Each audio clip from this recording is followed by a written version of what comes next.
Hola, ¿qué tal? ¿Cómo les va? Hoy tenemos nuestro cuarto encuentro, esta vez de carácter asincrónico, y lo que vamos a revisar hoy se divide en dos partes. Una primera parte vamos a ver cuestiones más generales para que tengan una referencia de cómo funciona la geometría desde el punto de vista de la ciencia. Y después una segunda parte donde vamos a ver, ya vamos a entrar más al tema nuestro que tiene que ver con la clasificación de cuadriláteros.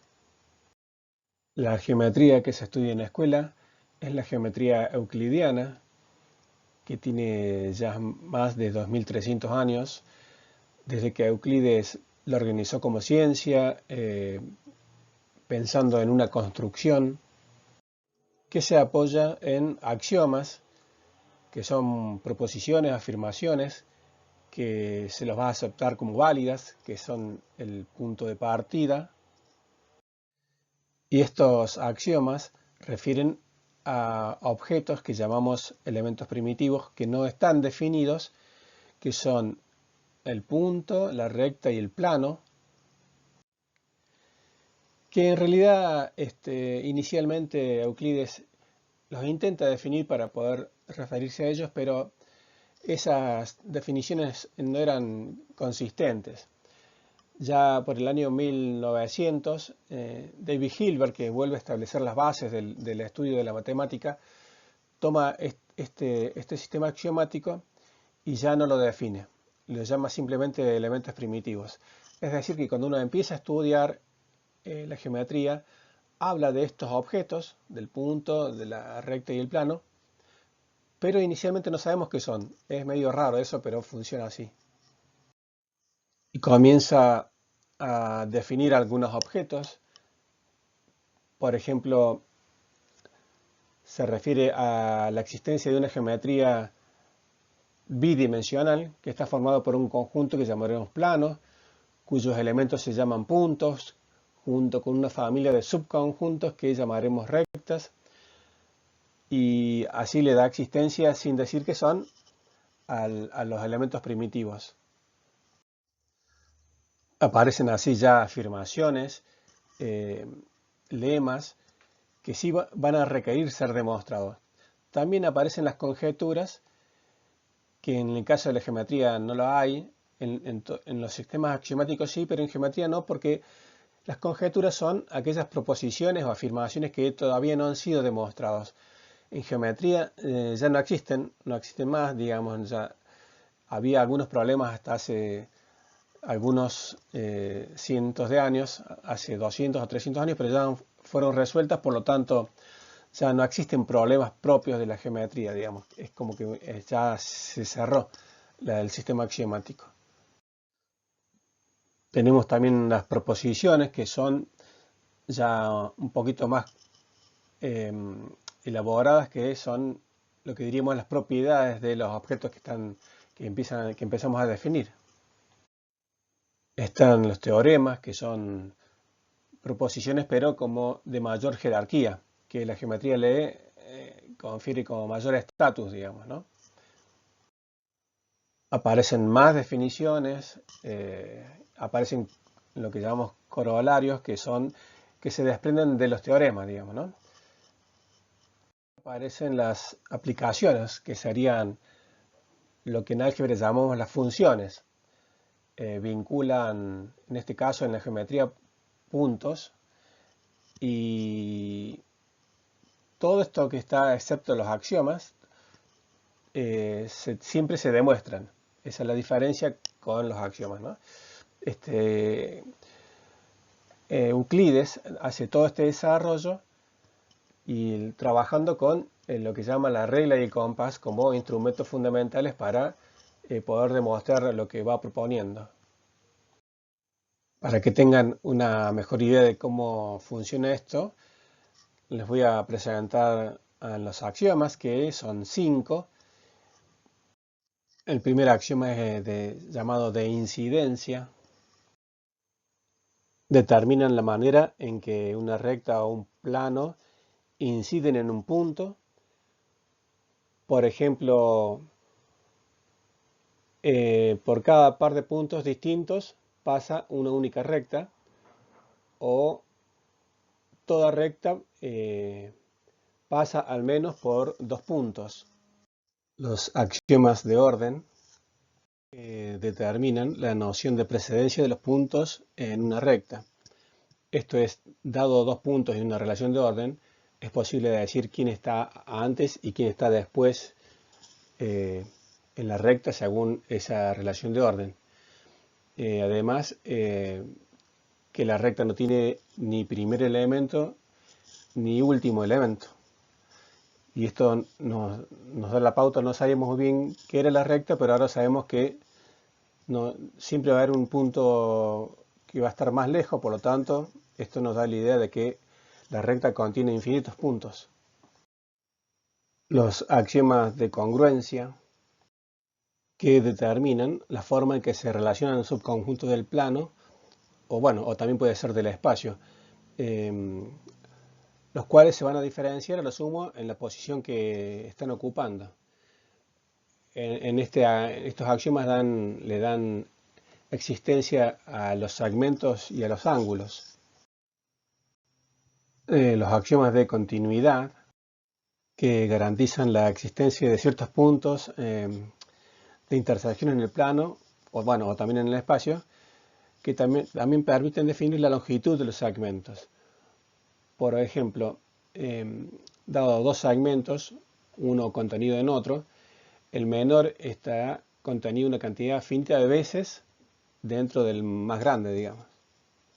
Finalmente, el axioma de paralelismo, que es el quinto axioma, que en realidad durante mucho tiempo fue muy discutido porque no se sabía si podía ser demostrado a partir de otros existentes, con lo cual, de ser así, ya no era un axioma. Esa discusión duró hasta 1899, que David Hilbert, el que les comentaba anteriormente, establece las bases del sistema axiomático actual de la geometría. Este axioma establece un criterio de existencia de una recta paralela a otra que pasa por un punto. Dice que si hay una recta y un punto exterior, por ese punto exterior a la recta pasa una única paralela. Bien, ahora vamos a tratar de caracterizar a qué llamamos polígonos, para lo cual definimos primeramente lo que son las poligonales, que refiere a una sucesión finita de segmentos donde el final de un segmento coincide con el inicio de otro segmento. A esa unión de todos esos segmentos enlazados de esa manera se los llama poligonales. Por ejemplo, estas 7 figuras que aparecen en pantalla son figuras que llamamos poligonales.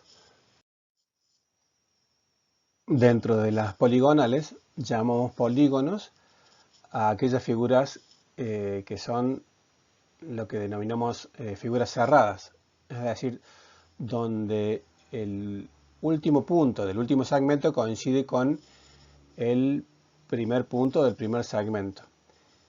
En estos ejemplos que mostramos acá, la figura 1 no sería un polígono. Dentro de los polígonos tenemos los polígonos simples, que son aquellos donde todos los vértices son distintos. Por lo tanto, la figura 4 no es un polígono simple.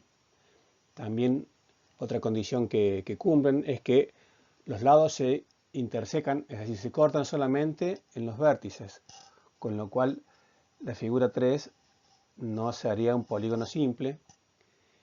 Y la otra condición es que ningún vértice pertenece al interior de un lado, con lo cual la figura 2 tampoco sería un polígono simple. Dentro de los polígonos simples, que en nuestro caso sería la figura 5, 6 y 7, están los polígonos simples convexos, que son aquellos polígonos donde si uno traza una recta que contenga a uno de sus lados, todo el polígono queda en un solo semiplano. Recuerdan que una recta dividía el plano en dos semiplanos. Bien, esa idea nos sirve acá. Si, por ejemplo, en la figura 5 yo trazo la recta que contiene a un lado de ese pentágono, todo el pentágono queda contenido en un solo semiplano. También pasa en la figura 7, que es un triángulo. Si yo trazo una recta que contenga uno de sus lados, el triángulo me queda en un solo semiplano. Pero no pasa en la figura 6, donde yo tracé una recta que contiene uno de sus lados y vemos que una parte del polígono queda de un lado, a la izquierda en este caso, y otra parte del mismo polígono queda a la derecha. Por lo tanto, la figura 6 no es un polígono simple convexo. Para finalizar el tema de polígonos, en realidad nosotros ¿a qué vamos a llamar polígonos? A los polígonos que son simples y convexos. Es decir, de toda la gama de polígonos, cuando hablemos de polígonos nos vamos a referir solamente a esos, a los simples y a los convexos. Bien, vamos a ver ahora los cuadriláteros, que lo primero que podríamos decir que los nombramos distintos a los demás polígonos. Cuando hablamos de polígonos, siempre nos nombramos respecto a los ángulos. Tenemos triángulo, pentágono. Sin embargo, acá el cuadri hace referencia a cuatro y láteros de lados. Por lo tanto, lo nombramos respecto de los lados. Es decir, tendríamos que llamar al triángulo trilátero. ¿Cuál es el motivo de ese? ¿Por qué lo llamamos cuadriláteros acá? Porque la clasificación está dada en función de los lados. Por eso es que se ha hecho más hincapié en llamarle cuadrilátero. Y lo vamos a clasificar en básicamente dos categorías. Tienen lados paralelos o si no tienen lados paralelos. Los que no tienen lados paralelos les llamamos trapezoides, que en general se estudian menos porque lo que estudiamos en geometría son las regularidades de las figuras. Y los trapezoides no tienen demasiadas regularidades, por eso son los menos nombrados. Dentro de los trapezoides, el conocido es el romboide, que es un trapezoide que tiene dos pares de lados consecutivos congruentes. Acá deberíamos hacer una aclaración bastante importante para que la tengan en cuenta. Esta forma de clasificar que utilizamos acá en Argentina no es similar a la de otros países. Por lo tanto, para que tengan cierto cuidado cuando uno ve, por ejemplo, en España o en México, cómo organizan la clasificación y no es similar a la nuestra. El romboide, por ejemplo, en España, sería lo que nosotros le llamamos el paralelogramo propiamente dicho. Y esto es así porque lo que pasa que el romboide se lo define más o menos parecido que lo hacemos nosotros, pero no se lo ubica como un trapezoide. Por lo tanto, esos par de lados que tiene iguales son opuestos y paralelos, cosa que nosotros no lo nombramos de esa manera. En el romboide los lados opuestos no son iguales ni paralelos, es decir, no tienen lados paralelos porque lo hemos situado en la clasificación de trapezoides. Podemos mencionar como propiedades del romboide que tiene diagonales que son perpendiculares, aunque no se cortan en el punto medio, que también una de sus diagonales divide el romboide en dos triángulos que son iguales, que solo una de sus diagonales es bisectriz de los ángulos, y también que tiene solo un par de ángulos opuestos iguales. Bien, ahora vemos los cuadriláteros que tienen lados paralelos. Empezamos por los que tienen un par de lados paralelos, que llamamos trapecios.